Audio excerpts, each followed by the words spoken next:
কোনো প্ল্যাটফর্মে মানে আপনার সবুজ সবুজ ভিডিওগুলো পছন্দ করে বেশি, বুঝছেন দর্শক ভাইরা। আপনারা যদি সবুজ জায়গার ভিতরে আইসা ভিডিও করেন, অবশ্যই আপনাদের ভিডিওগুলো পরে হতে যাবে, বুঝতে পারছেন দর্শক ভাইরা।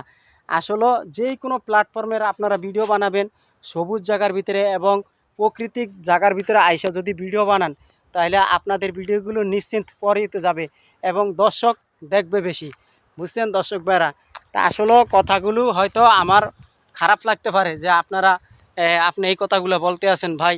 আসলে প্রকৃতিকে কেউ ফালাইতে পারবেন না। প্রকৃতিক হলো এমন একটা জিনিস, আর পরিবেশ পরিবেশ হলো এমন একটা জিনিস। এই যে দেখেন, আমরা গাছের থেকে অক্সিজেন পাই এবং গাছ আমাদের কাছ থেকে অক্সিজেন নেয়, বুঝছেন দর্শক ভাইরা। এই যে দেখেন, এত সুন্দর জায়গা, আপনারা দেখতেই পারবেন। আপনারা যদি না দেখে মিস করতে পারবেন না ভাই। এত সুন্দর পরিবেশ জায়গা আমার কাছে খুবই ভালো লাগলো।